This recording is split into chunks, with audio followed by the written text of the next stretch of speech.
Attackers are only getting more proficient, so how can you proactively adapt your cybersecurity strategy? Core Security by Fortra helps you uncover and prioritize the risks that pose the biggest threat to your organization. Core Impact is a penetration testing tool that safely finds and exploits vulnerabilities using the same techniques as attackers. You can conduct advanced pen tests with ease using certified exploits and automations. Take your engagements even further by pairing with our additional red teaming tools from Cobalt Strike and Outflank.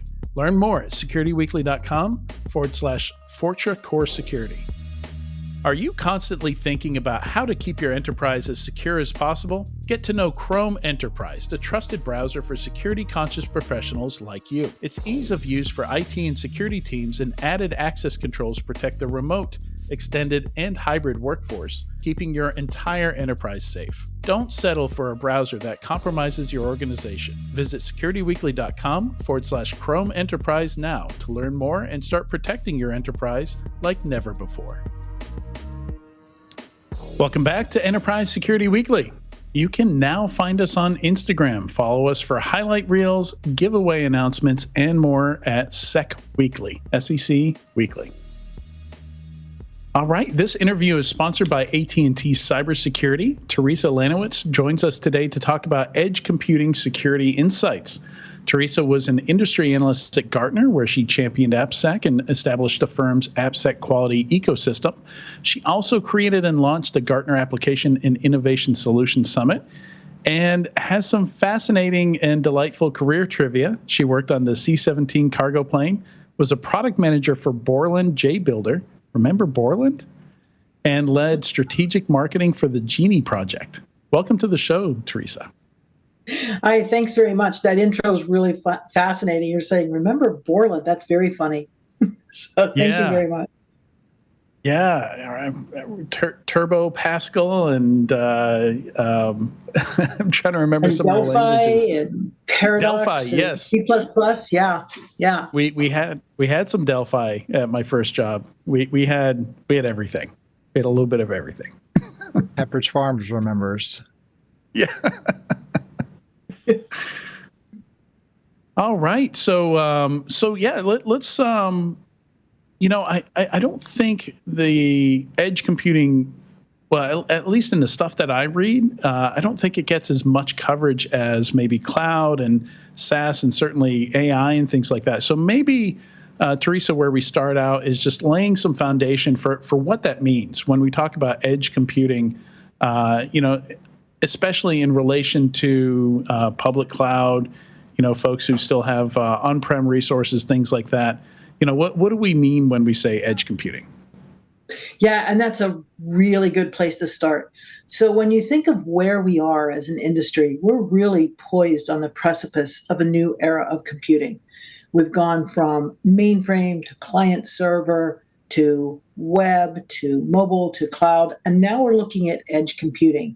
And with edge computing, what you're looking at is you're saying, all right, there are new generations of networks out there, lower latency, higher bandwidth. The applications that are going to be running these edge computing use cases, they're largely changed. They're no longer those GUI, those graphical user interfaced sort of applications that we've been used to using over the past 40, 50 plus years inside of IT organizations. And it's really about delivering this idea of a digital first experience. And so when you use the term edge, as we were putting together this most recent 2023 AT&T Cybersecurity Insights report, we were interviewing people from around the world, and we asked questions about their edge use cases. And, the comments we got back, they said, well, this is what edge means to me, or this is what edge means to me. And if you ask 10 different people the definition of edge computing, you'll probably get 12 different answers. So for the purpose of the research that we did, and so for the purpose of this discussion, the characteristics of edge computing is it is software defined, either on-prem or in the cloud. It's also your workloads, your applications, your hosting. It's closer to where that data is being generated and consumed, because edge is all about data. And it's a distributed model of management, intelligence, and networks. And so having said that, people probably sitting there scratching their head saying, all right, give me a real world example. And in our report, we have a lot of use cases that are happening in a bunch of different vertical markets. But if you think about something that we have all encountered in our everyday lives, think about driving into a parking structure where you're looking for a parking space and you're greeted with a big digital scoreboard. It says, here we are on the first level. There are 2 spaces available. And you think to yourself, do I really want to drive through this parking structure looking for one of those 2 available spaces? It's kind of like that classic, how lucky do I feel today? Or you go up to the next level and the digital scoreboard says, oh, there are 50 spaces available on this floor. You say, this is great. I'm going to, try my luck here. I'll find a pretty good parking space with 50 available. So if you think about that use case, it is software based. It's near real time. It's a digital experience for you, the customer. You didn't have to open an app and say, I'm going to the parking structure on the corner of 3rd and Johnson. It is that near real time information that's being served up to you through that digital scoreboard that we encountered. And so when you think about it, it's controlled through sensors and cameras. When a car enters into a parking space, that number on the digital scoreboard decrements. When a car leaves a parking space, that number on the digital scoreboard increments. So that's a really, really basic overview of what we mean by edge computing for the purpose of this discussion, for the purpose of this report. Now, if we could get the parking folks to integrate that with Google Maps, that would be really nice, because then you don't end up even driving to the place with 2 open spots. You drive to the space. Like you don't even have to drive up and see the number on the scoreboard, right? So you're eliminating that middleman. You're eliminating that scoreboard. And if you think about it, that's sort of the next level of iteration on that type of technology, right? And from a business point of view, the owner of that parking garage can probably charge a little bit more for his patrons or her patrons to park in that garage because it's convenient. So you're not driving through a structure endlessly looking. You have a doctor's appointment. You have an appointment you have to get to in town. They're saving and so time. You can charge a little bit more. Yeah, they're saving you time, right? That's a huge convenience. That's what nobody has enough of, right? And that's one of the things that edge computing really brings us is these business outcomes. So as we look at this, we suddenly now start to see the line of business very much involved with what we're doing from a computing perspective, because they've really figured out, oh, this technology can really help me deliver a better business outcome to my customer, whether that customer is internal or external. It's really about driving those business outcomes. So it sounds like edge computing and IoT are joined at the hip somewhat here. Most definitely joined at the hip, right? I mean, we're seeing this expansion of endpoints. And if you think of an IoT device, an Internet of Things device, it is, in fact, an endpoint. And one of the things we found in the research that we just did is that 48% of our survey participants said, you know what, we're using today for our current endpoints, we're using those traditional types of things that you would expect. So laptops, desktops, tablets, phones. But then they said, you know what? 30% of them said in the next 3 to 5 years, our endpoints are going to change dramatically. We're going to have things such as robots, autonomous drones, autonomous vehicles, wearables for remote patient monitoring in a healthcare scenario. So these endpoints are diversifying, these endpoints are changing. And yeah, IoT and edge computing definitely joined at the hip because it is all about that data that you're generating and consuming. Yeah, it was interesting. My personal trainer said he went to Whole Foods today and used the palm thing for the first time, where you check out just by putting your palm down. It's interesting because a lot of these use cases that you're talking about are, I'm not sure everybody's entirely comfortable with. You know, it's changing a lot of workflows, a lot of the way of how we do things, right? You know, maybe talk about some of these future use cases as well. You know, you're talking about currently, you know, what we think of. We think of phones, tablets, laptops, but as we stuff computers into everything, like what does that future look like? Yeah, and it's interesting you bring up the palm reading for gaining entry into some type of sensory controlled type of environment or paying with your biometrics, that sort of thing, and that increases the risk. And you have to be able to figure out how you're going to secure that as the business is putting that out there. And if you look at the use cases that we uncovered in our 2023 AT&T Cybersecurity Insights Report research, we surveyed 7 different vertical markets. So finance, healthcare, retail, manufacturing, energy and utilities, transportation, and US state, local government, and higher education. And across the board between 2022 and 2023, every single vertical had new use cases from 2022 to 2023. So that's really encouraging because it says that people are finding value and benefit in what they're doing. So some of the top use cases we've uncovered in 2023, smart building management. I think that's one that people have heard about for a long time. That was the top use case overall, and that was the top use case by US state, local government, and higher education. Other use cases that we uncovered for manufacturing, for example, robots on the manufacturing floor, for transportation, fleet management, for financial services, near real-time fraud detection and prevention. So every industry out there is making use of edge computing, and we're all gaining and reaping the benefit of it through these better business outcomes that whoever we are the customers of, whoever, whether it's B2C or B2B, we're all gaining benefit from it. So I think that's a good foundation. Let's shift the topic somewhat to security here and how security, like I assume security's an enabler here. Like if we're going to convince different verticals, different businesses to do these things, they're going to have security concerns. Nobody wants their parking garage to get ransomware.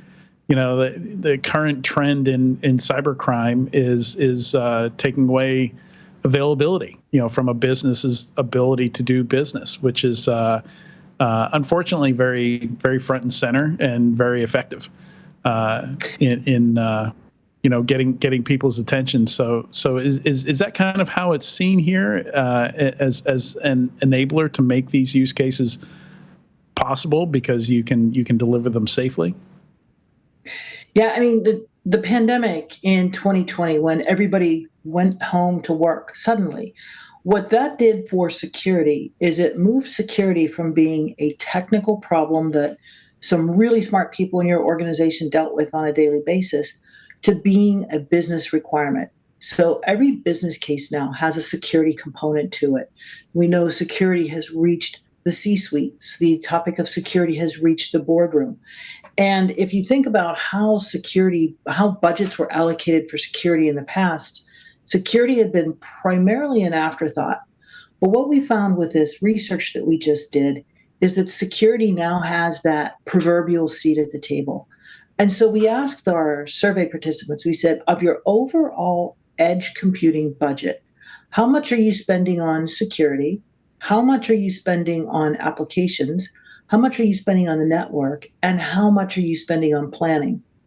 And this is really great because what came back is it's more of a balanced investment across the board that we're seeing. So of an overall edge budget, they said we're spending 22% on security, we're spending 22% on applications, we're spending 23% on planning, and we're spending 30% on network. And that is really, really encouraging because if you think about in the past, how much planning was ever really done for any of the computing use cases that we put out there? How much was really spent on applications? It was a developer kind of saying, yeah, this is ready to go to production. Let's throw it over the wall. No. And how much was really spent on security? Security was always an afterthought. But because security is now a business requirement, it's that whole sort of collaborative ecosystem that you're working with inside of your organization. And so that was really, really great news to us that people were spending, on average, 22% of their edge budget on security. Thank you for that. It's interesting about, the report and how all of this covers Edge. Edge is this big thing that's evolving, as you mentioned. And I think that one of the things that's very interesting to me is in looking through the report, I find it interesting that patching is one of the higher ones listed for not worth deploying relating to Edge. And yet in the past on this podcast, we've talked about issues with IoT firmware and how it can be vulnerable and have issues. Do you think that this is because there are other items that are deemed more important, such as firewalls, which is listed as something that is more important? Or is patching these devices, such as sensors, just not seen as a priority? I think we're seeing a cultural shift in security. And you bring up such a good point because one of the questions we asked our survey participants is we said, which security controls do you think have a very positive return on investment or a perceived positive impact, and which do not? And it came back overwhelmingly, and this is true in 2022 and in 2023. People came back and they said, you know what, patching is not something that we find a lot of value in. And you have to look at that data and you have to really scratch your head and say, why? And if you think about the way people in the past have really patched their systems is it's been manual, it's been time consuming, it's been reactive. And where we are now is patching is it's automated, it's fast, it's proactive, it's not reactive. And so I think we're seeing this cultural shift inside of security teams where they're looking at things sort of from a last iteration of computing perspective versus where we are now with edge computing. And if you look at an IoT device, for example, these IoT devices are coming, cameras, different types of sensors that you might have that you might deploy. The manufacturer is very, very clear about you have to reset the factory set password. You can't go out there with sysadmin or 1234 as your password. And these IoT devices, they also know that it's important that they put out some type of patch on a fairly frequent basis. Now, not all of them are going to do that, but some of them are going to do that. And these aren't old, archaic types of devices that we have sitting out there on the network. They're new, they're modern. The manufacturers understand. But, as you said, in some cases, the sensors are just not patchable. Depends on how smart or how dumb that device is. In some cases, they're just not patchable. In some cases, they are. But this idea of patching as a negative connotation really is showing the movement, I think, of the culture of security, where we're looking at these old sort of manual ways of doing things versus the new and modern, more automated ways we can do things. Thank you for that. The question I have that's in a kind of an obvious follow-up to that is certainly it sounds like there are IoT components to Edge, and yet Edge is much bigger than that, right? So what are some of the key differences between what Edge refers to, what IoT refers to, and where are some of the grayer areas where these kind of interact or overlap? I think there's a lot of gray area, right? I mean, one of the things that we started off talking about was that Edge and IoT are really joined at the hip, but you can have Edge use cases without IoT specific types of devices. One of the big use cases we saw in our 2022 research was patient virtual meetings with doctors. And that is certainly not something that's reliant upon IoT, but it is Edge. You have to have a fast enough network. You have to make sure that network is secure, that connection is secure, and so on. So while IoT and Edge do seem inextricably linked, they're not necessarily always one is part of the other. So Edge is really where that customer is, where you're generating and consuming that data. For the most part, people are saying, yeah, we're using a lot of IoT types of devices. Okay. One of the things that I read in the report was you mentioned there's a lot of different use cases around Edge, and fleet management is one of the things that's highlighted. Certainly one of the most important security controls relates to ensuring access is only provided to those who require it. We use the example around the garage and the scoreboard, right? Adrian mentioned, hey, that would be great if that was integrated with Google Maps. Maybe that's not a concern, and that makes a great use case, and that way people can find the closest garage that has open spaces. But when we talk about things like fleet management, and it could be fleet management around trucks that are transporting things things. It could be fleet management around ambulances that are transporting patients. That gets a little more sensitive. Certainly, one of the things that's really concerning around this type of data that could be available, and as it relates to Edge, is access management controls. How integral are you hearing that these access management controls are to Edge, and how are you seeing the implementation of these to a level that will help ensure that we're still following this principle? These privileges has been around forever, but we haven't seen it, really done well in almost any system yet. Yeah, very much so. And access management is a big, big part of it. And one of the things we uncovered in our 2022 research is that zero trust was a big part. The zero trust framework was a big, big part of what organizations are doing on the edge. You talk about fleet tracking. You want to know where your fleet is at all times. So you put an internet connection on it. Now, what could possibly go wrong with that? Tons of things, right? So this idea of constantly knowing where your fleet is, being able to track, being able to provide zero trust identity access management to that item that is attached to the network, whatever that IoT, whatever that device might be, whether it is a car or a tractor out in the field, knowing where that tractor is at all times, knowing where your asset is at all times. So that's a really, really big component of it. And then you also have to be concerned about the different attacks that type of device could be vulnerable to. So, for example, one of the things we highlight in the Insights report, and this is one of my favorite pieces of data from 2023, is on page 30 of the report. We have a table that identifies the attacks that are perceived to be the biggest risk for organizations of 7 different verticals that we surveyed.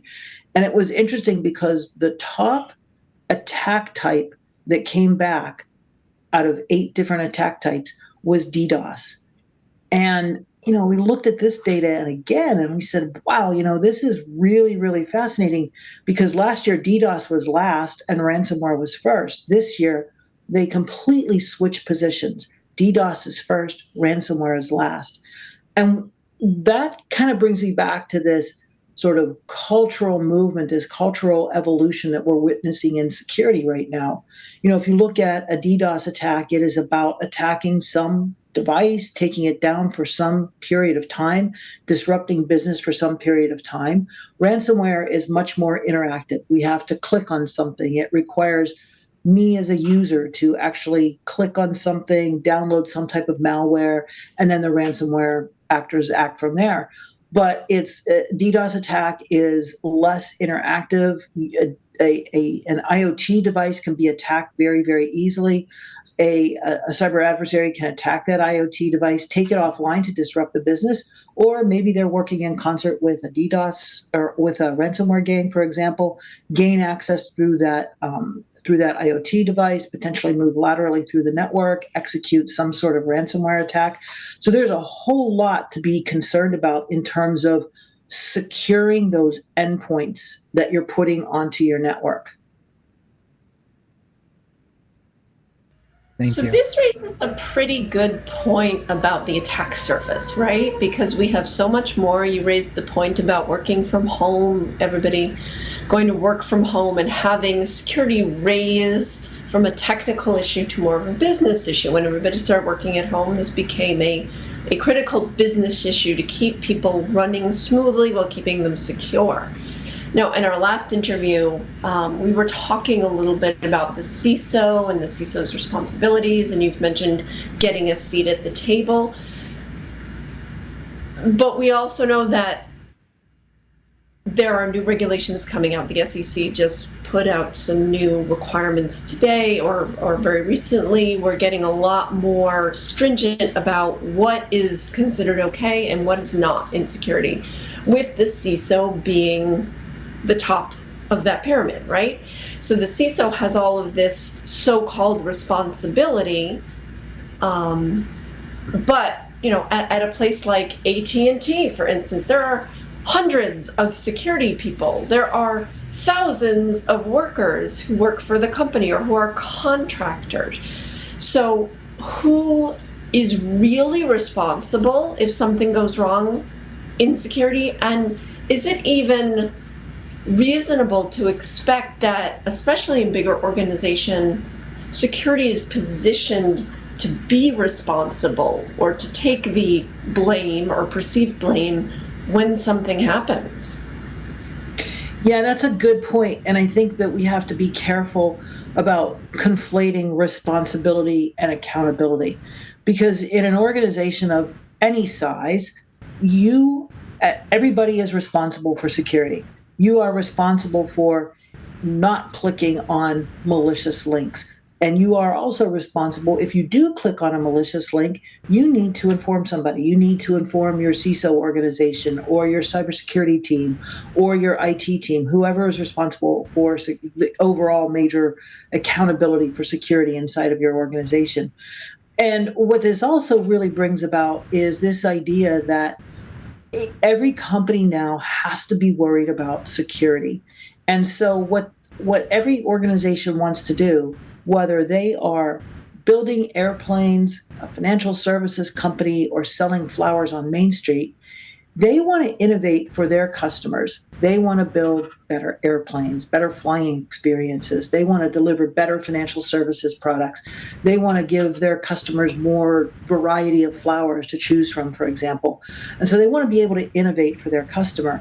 And so this is another bit of data that we uncovered in our AT&T Cybersecurity Insights report, is that looking for help from those external third-party trusted advisors, whether it's a consultancy, a global systems integrator, a managed security services provider, a telco to help you with network security, that sort of thing.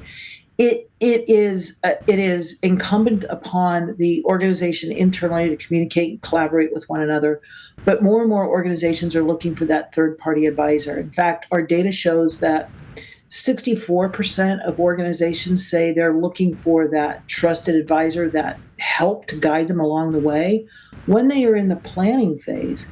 And then once they move to full-scale implementation and production, that number increases from 64% to 71%. So 71% of the overall organizations that we surveyed said, we're bringing in this trusted third-party advisor. So you can have a really awesome CISO, but it never hurts to get some help from an external trusted advisor, especially as we start to go down these new paths of computing. And you bring up such a good point about the attack surface is doing nothing but expanding because nothing ever goes away. Now we have edge computing, but that's just additive to what we've already done. We still have to worry about mainframe, client server, mobile apps, web apps, and so on. Thank you. Adrian, I think you had a question? Yeah.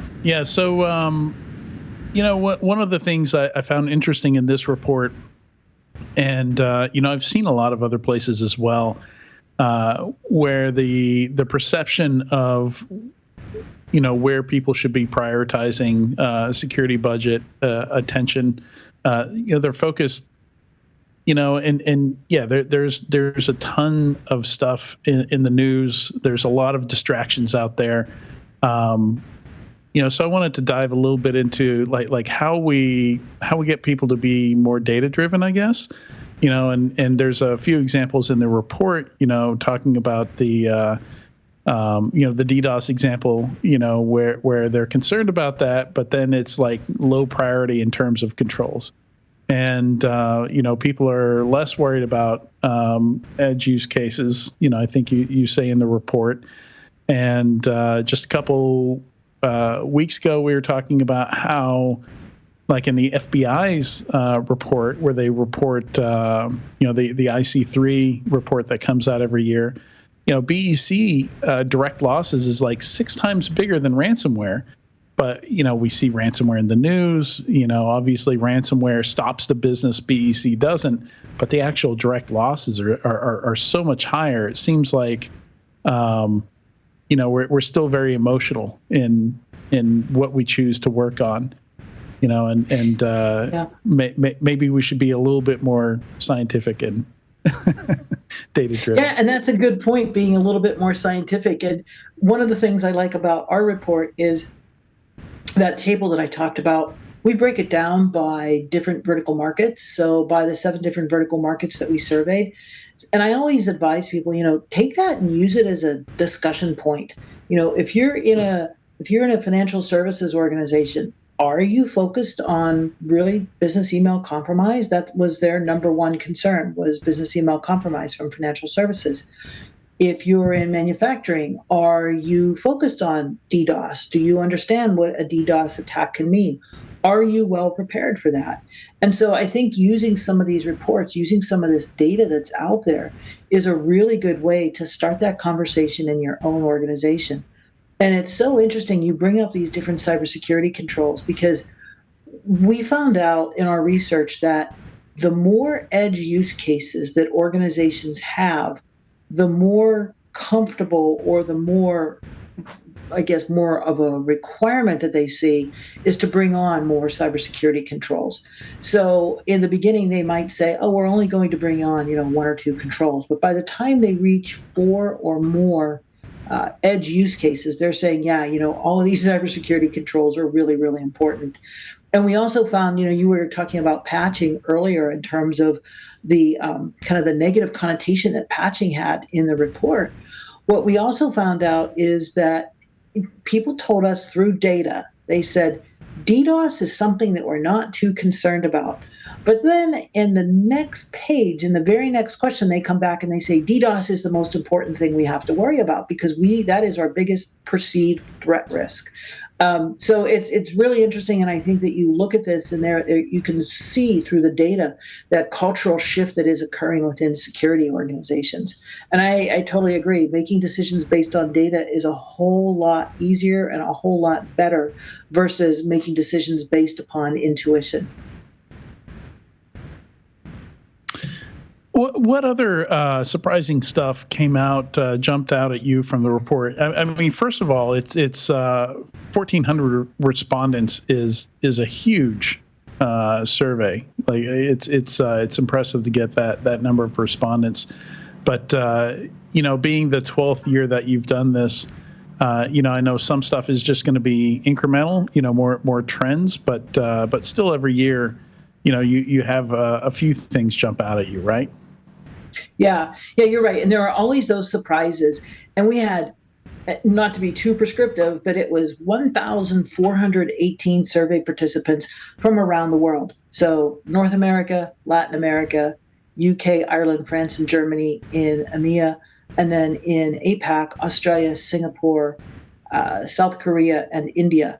So it's a pretty good global representation. And so the things that jumped out, certainly, how much of an overall edge budget people are allocating to security. That was a really, really pleasant surprise.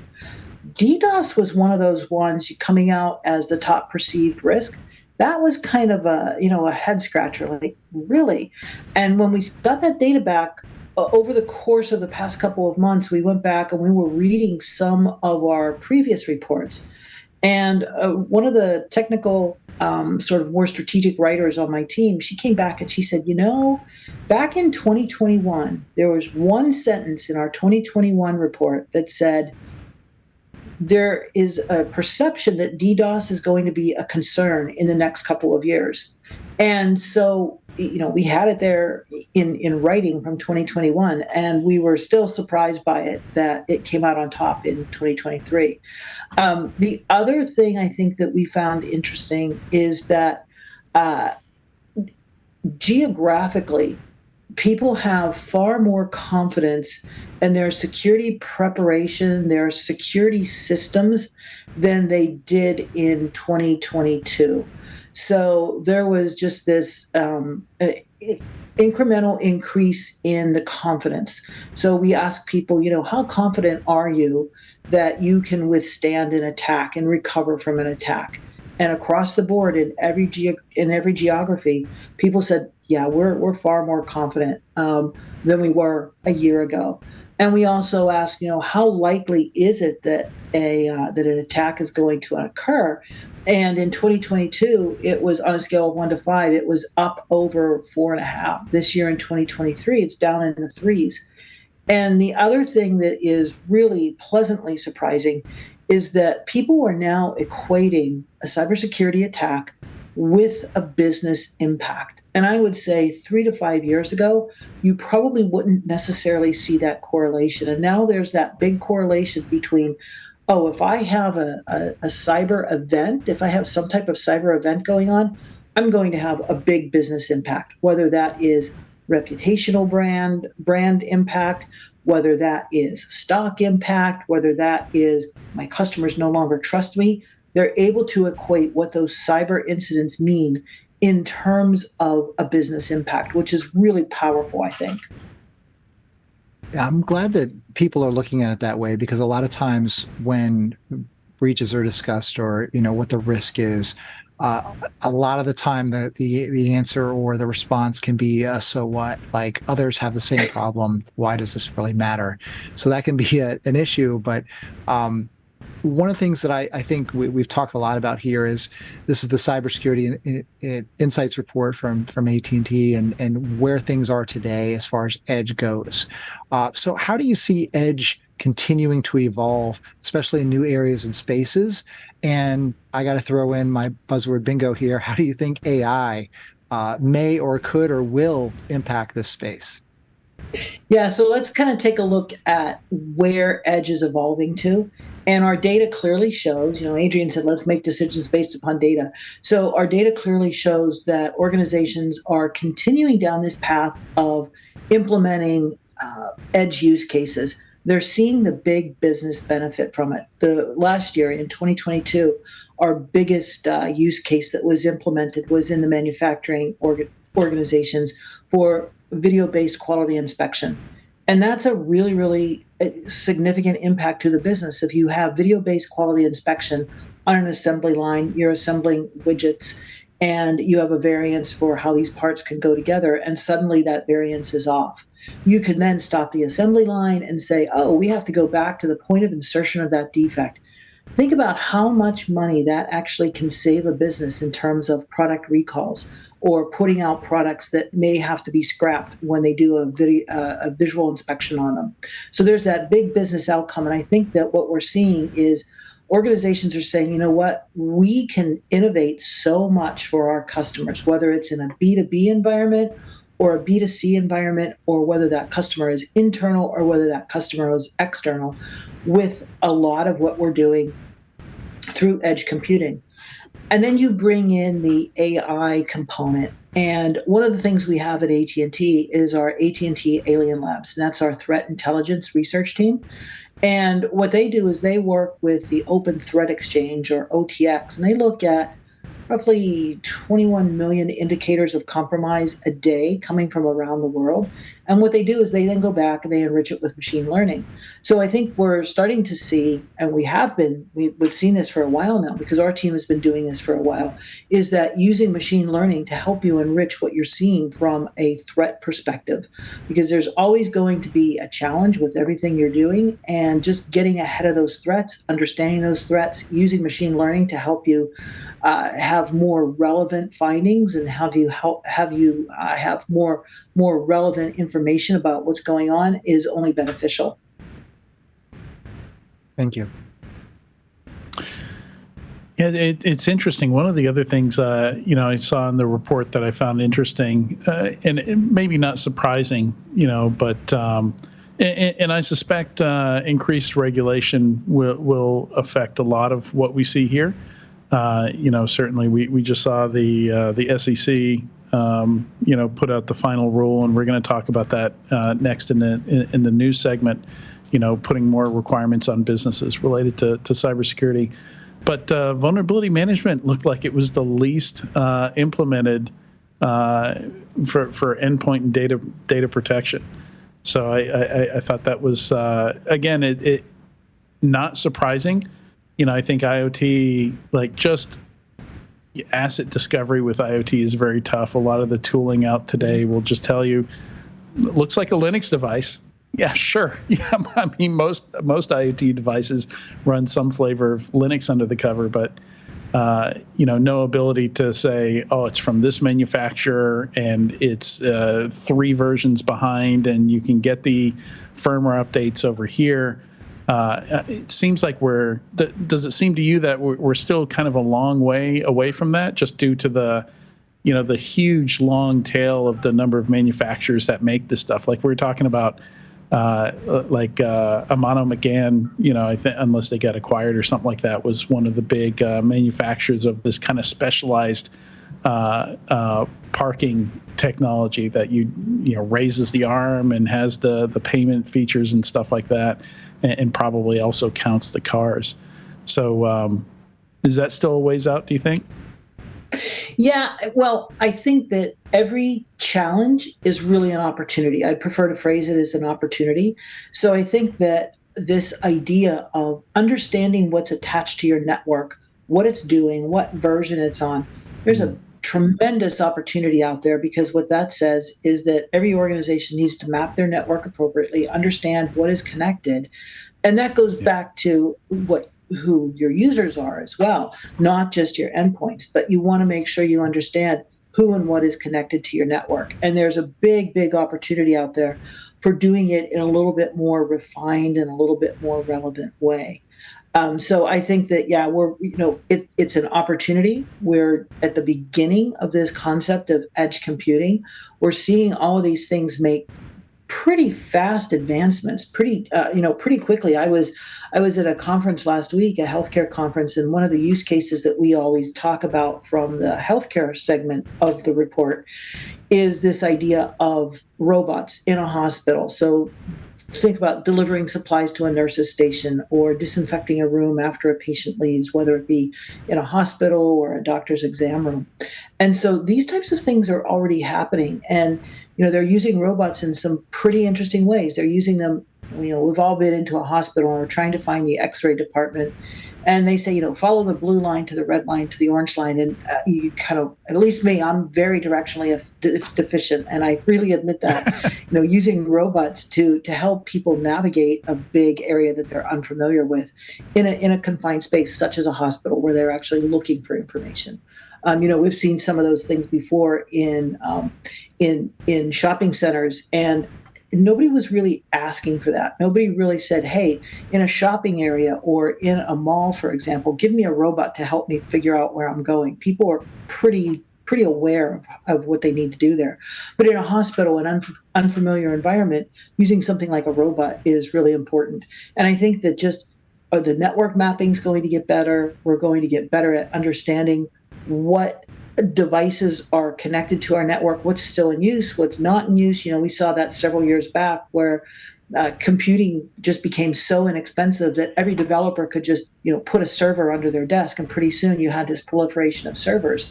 And we had to go through and, kind of remediate all of that. And we're at this point now where there's a lot of opportunity out there with edge computing. Yeah, and I think that's a great note to end it on. That kind of that explosion of a lot of it's the chips being available, the costs coming down, and now it enables all these use cases. So where security's always catching up with technology's latest sprint off into different directions, right? Yeah, most definitely. And I have to say, I like your background. I like the castle you have sitting back there. You use that to kind of like talk about the castle mode example. Is that kind of why you have the castle back there? No, it's there because I haven't finished installing the lights in it. So that is the Lego Hogwarts castle. And it's not easy. It's like building a ship in a bottle, little tiny.